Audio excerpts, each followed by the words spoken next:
Olá, irmãos. Saúdo cada um de vocês com a graça e a paz do nosso Senhor Jesus Cristo. Amém?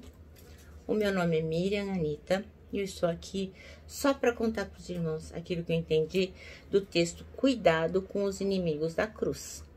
Esse texto, ele faz parte do Manancial, que é uma publicação de meditações diárias da União Feminina Missionária Batista do Brasil. Então, não fui eu quem escrevi o texto. Só vou contar para os irmãos aquilo que eu entendi. Isto dito, podemos iniciar orando? Senhor Jesus, nós pedimos a Tua bênção, pedimos que Tu nos esclareças, que Tu possas nos mostrar, Senhor, o que nós temos que aprender nessa reflexão, para nos tornarmos pessoas melhores em Ti. Perdoa-nos, fica conosco, em Teu nome que fazemos esses pedidos. Amém.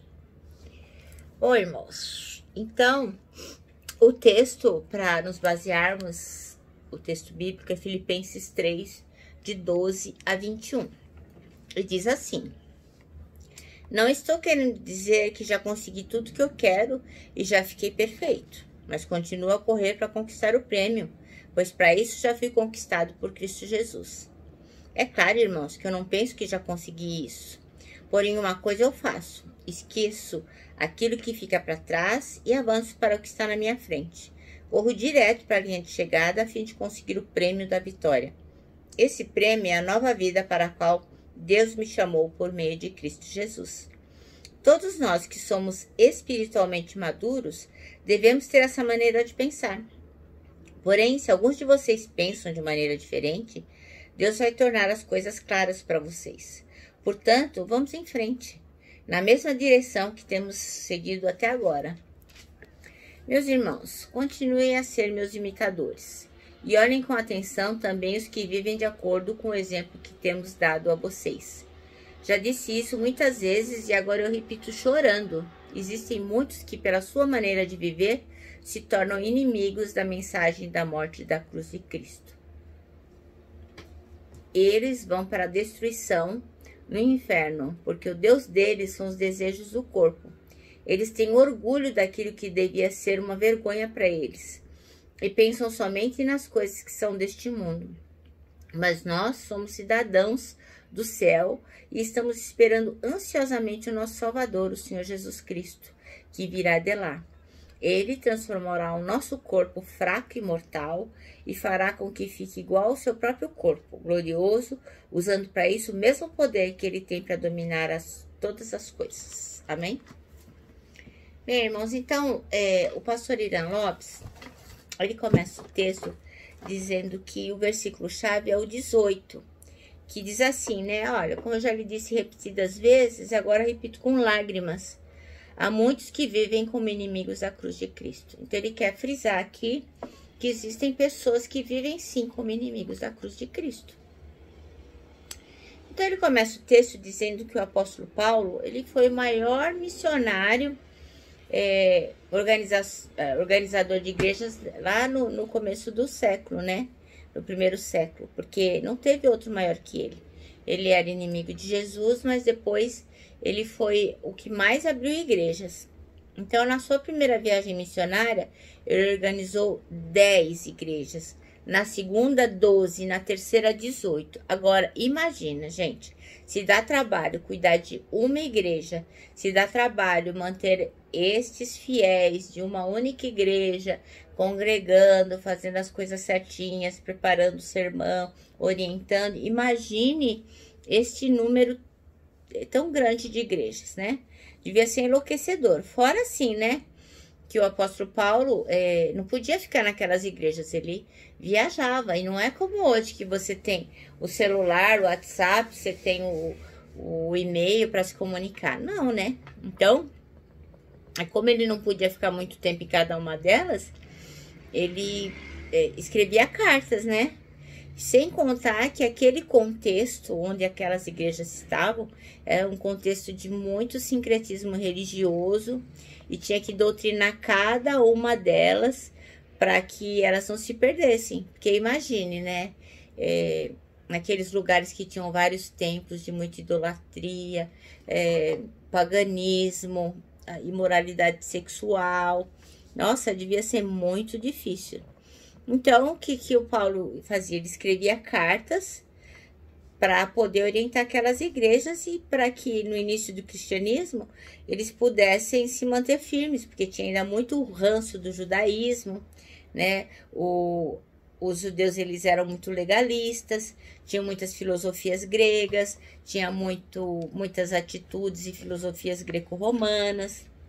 Então, nesse versículo que a gente leu, ele pede em lágrimas, quer dizer assim, ele praticamente está implorando, porque ele fala, tem muito inimigo da cruz de Jesus, tem muito inimigo, principalmente aí, na igreja em Filipos. Então, assim, não eram os de fora, Paulo não estava se referindo às pessoas de fora, estava falando de pessoas dentro da igreja. Então, quem eram os dois maiores inimigos da cruz de Cristo? Eram dois grupos distintos, os judaizantes e os epicuristas. Os judaizantes eram aqueles hebreus que eles não nasceram judeus, eles se converteram ao judaísmo e eles acreditavam assim que a salvação vinha pelas obras, isto é, ao cumprir as leis de Moisés, ao fazer os sacrifícios. Então só assim eles poderiam conseguir o perdão de Deus. E os epicuristas acreditavam assim, que você não tinha que se ater nenhuma regra, nenhuma norma, porque o importante era você não sofrer, né? O filósofo Epicuro, grosso modo, acreditava que assim, o importante eram os prazeres, a luxúria, a sensualidade. Então, o texto diz aqui que os dois grupos, então, eram os judaizantes, que eram defensores da teologia da autojustificação, né? Através da lei mosaica, quer dizer, você se justifica sozinho. E os amantes da filosofia grega epicurista, que é a que eu falei do filósofo Epicuro, que defendia os prazeres da carne como o supremo bem da vida. Bom, aí o texto diz que hoje já se passou mais de 2000 anos, mas Satanás continua com as suas artimanhas, né? E ele continua atacando e tendo estratégias para atacar a igreja e muitos ministérios, com teologias falsas que não resistem a uma confrontação com a palavra de Deus. Então, mas essas teologias não vão resistir, essas teologias falsas não vão resistir à confrontação, mas se nós tivermos condições de confrontar. E como é que nós vamos ter condições de confrontar se não estivermos com a espada? Então, assim, nós temos que ter uma vida cristã verdadeira. Eu não estou falando de religião, estou falando de cristã, de seguir os passos de Jesus Cristo, ouvir a palavra de Deus, praticar a palavra de Deus, ser obediente, amar o próximo, depender do outro, fazer o nosso melhor. Para quê? Para que quando surja alguma falsa doutrina, alguma coisa que não esteja se encaixando, nós possamos ir lá na palavra e confrontar e dizer, opa, isso para mim não serve, isso aqui não tá certo. Entendeu? Mas isso só vai ser possível se nós tivermos intimidade com Deus. Senão, nós faremos parte de uma religião, iremos todos os domingos, quartas, quintas, sextas, sei lá quantas vezes você vai à igreja. Você senta sempre no mesmo lugar e faz as mesmas coisas. Na hora da oração levanta, na hora da palavra levanta, na hora de cantar levanta, depois senta. Enfim, faz sempre as mesmas coisas, mas na verdade não está atento para o que está acontecendo, para a sua edificação espiritual. Então, assim, muitas pessoas, isso não é uma crítica a ninguém especificamente, mas é uma reflexão para todos nós. Quando sentam no banco para ouvir a palavra, acabam se distraindo com o telefone, o celular, conversando com a irmã aqui do lado, ou com o irmão ali, ou então se lembra de alguma coisa, na hora da mensagem tem sede, tem fome, tem vontade de levantar. Então, assim, são muitos subterfúgios que a gente usa para não estar atento à palavra de Deus.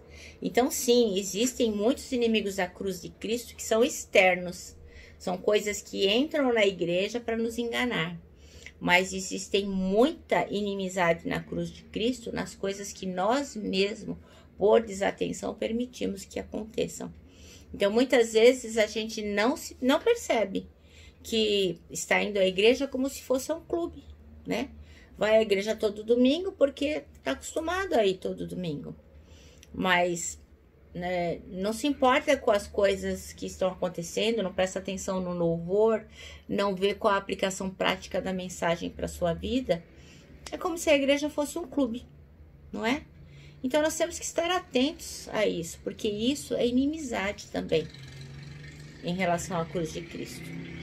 E eu vou contar aqui uma historinha de uma igreja que tinha lá a sua liturgia, fazia todas as coisas certinhas e tinham vários membros. E uma vez um grupo de canibais, sim, canibais, antropófagos, aquelas pessoas que comem gente, né? Eles se converteram e pediram a essa igreja que os aceitasse como membros. E aí aquela igreja resolveu fazer uma assembleia, os canibais passaram por uma profissão de fé ali e foram aceitos como membros. Então uma pessoa da diretoria, após a assembleia ter terminado, e todos os membros concordaram que eles poderiam congregar com eles, procurou ali os canibais e falou: amados irmãos, agora vocês fazem parte da nossa instituição, aqui da nossa igreja, sintam-se abraçados, vocês poderão fazer parte de tudo, do coral, da ceia, de todas as atividades, cultos, escola dominical. Vocês são muito bem-vindos, poderão liderar, enfim, vocês são irmãos nossos.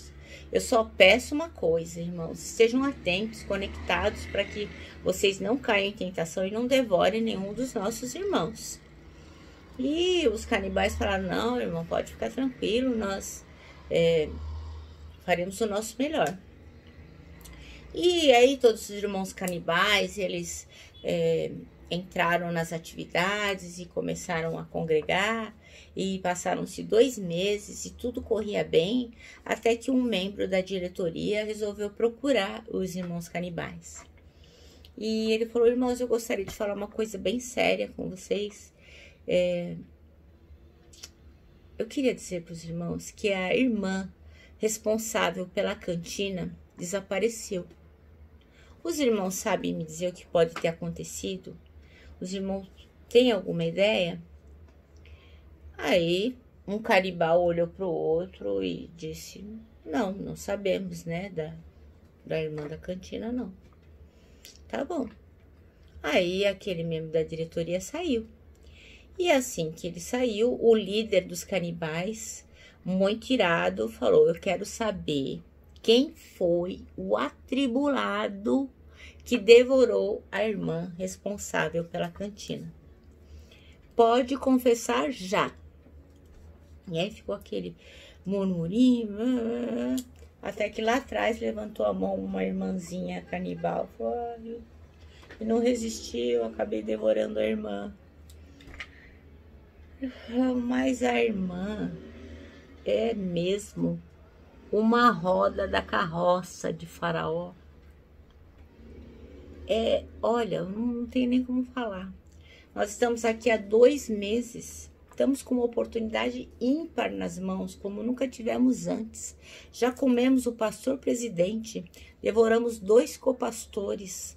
Também comemos 3 diáconos, a professora da escola dominical, e ninguém percebeu nada. Até a líder das senhoras nós devoramos e ninguém percebeu nada. E agora a irmã vai e faz uma bobagem dessa. A gente poderia continuar devorando as pessoas sem perceber nada. Mas a senhora que é uma árvore que não dá fruto, é uma pessoa inútil, o que a senhora fez? A senhora estragou tudo. Porque a senhora, de todos os membros da igreja, a senhora foi devorar justamente a irmã responsável pela cantina, que é uma pessoa que faz falta. Bom, irmãos, então a história acaba aqui. Então, a nossa reflexão fica em cima disso, né? Quais são as pessoas que realmente fazem falta para nós na nossa igreja? quais são as pessoas que a gente considera que são as mais amigas da cruz de Cristo, que podem nos edificar, e para quem a gente olha e diz, nossa, eu preciso beber daquela fonte que é Jesus Cristo, e aquela pessoa pode me ajudar nisso. Então, que nós possamos ter discernimento e sabedoria para nos afastar de tudo e de todas as pessoas que sejam inimigas da cruz de Cristo.